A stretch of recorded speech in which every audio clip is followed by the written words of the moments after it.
Hello Mila, hello Jack. Hello everybody else who's watching, and welcome to Storytime with Grandad. Today's book is from Mrs Pepperpot, and it is Mrs Pepperpot and the Moose. Mrs Pepperpot had been running low on water all winter. The water ran slower and slower from the kitchen tap. Then one day it went drip, drip, drip, and finally the well was empty and there was no water at all. Well now, thought the little old lady, this isn't the first time my well's run dry, and it probably won't be the last. But when you've got two strong arms and a good pail, and when you're lucky enough to have another well down in the field, why complain?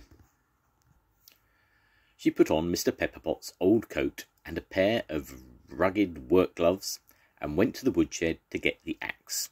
Then she trudged down the slope to the well, which was in a clearing right behind the fence by the woods. She had to chop a hole in the ice, so first she brushed away the snow, and then she started chopping with the axe. Chips of ice flew in all directions, and the little old lady kept chopping away, looking neither left nor right. She was making such a terrible racket that she didn't hear twigs begin to snap in the woods. Out came a huge moose with big, dangerous antlers.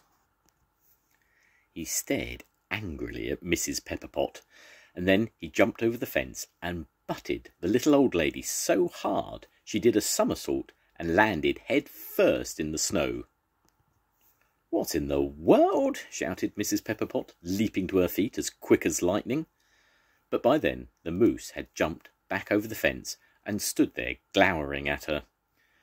When the little old lady saw him, she took off. Up the slope she ran at full speed, raced into the cottage and slammed the door behind her.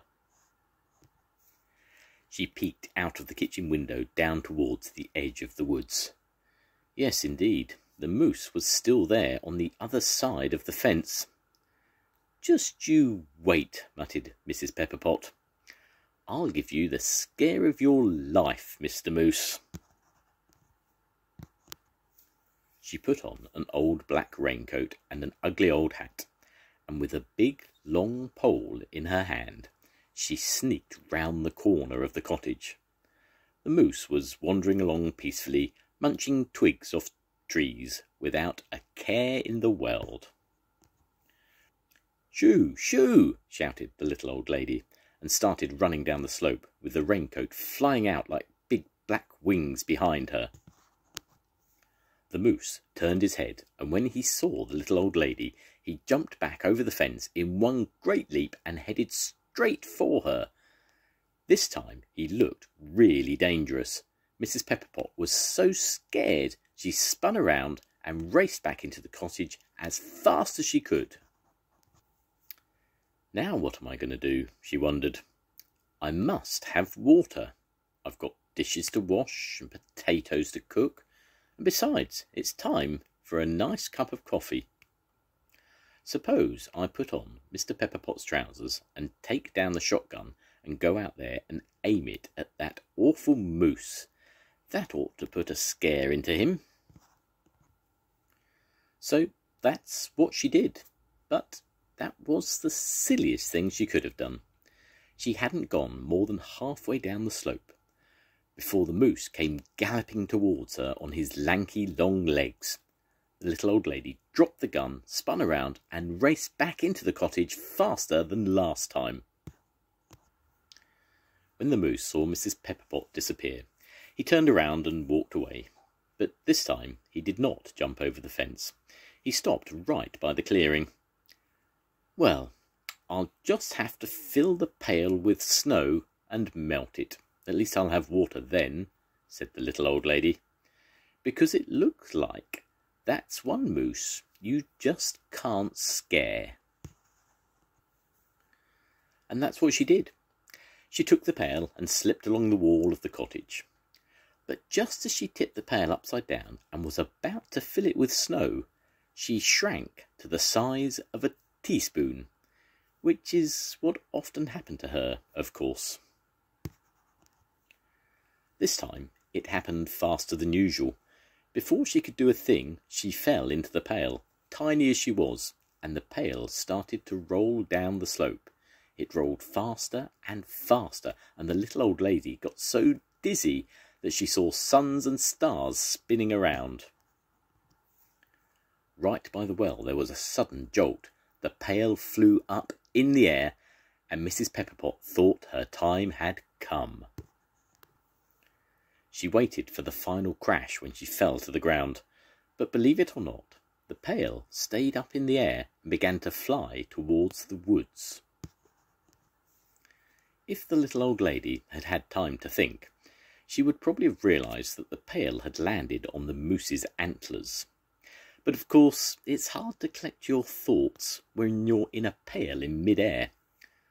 Finally, the moose stopped deep in the woods, and Mrs Pepperpot heard puffing and blowing all around her.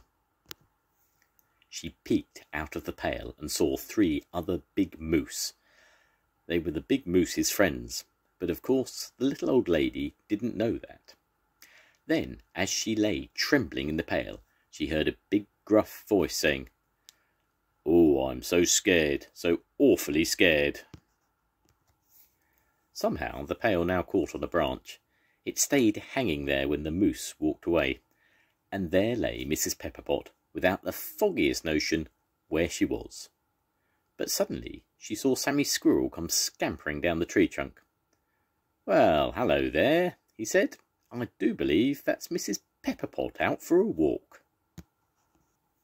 "I'm not exactly walking," said the little old lady, "but someone gave me a free ride, though I don't know who.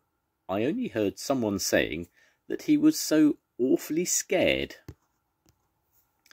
"Oh, that was Big Moose," said Sammy Squirrel. "I saw him come rushing along, and I'll tell you something. This is the first time I've ever seen him scared. He's so stuck up and foolish you wouldn't believe it. He just wants to fight, and he's always butting somebody. But it looks like you put a scare into him." "Yes, well, I'm glad I finally managed to do that," said Mrs Pepperpot, "and I'd be even gladder if I knew how I was going to get home." But she didn't have to think about that very long, because all of a sudden she grew big again, and the branch she was hanging on broke, and she tumbled down into the snow. So she hung the pail on her arm and headed for home. She took a swing past the well and filled the pail with water. And when she turned around and looked into the woods, yes indeed, there stood the moose staring at her. But this time the little old lady wasn't afraid. She shook the pail a little, and the moose tossed his head and trudged off into the woods and disappeared. And from that day on, Mrs Pepperpot could get her water in peace. The end. Goodbye, Mila. Goodbye, Jack. I'll see you soon. Goodbye, everybody. Bye.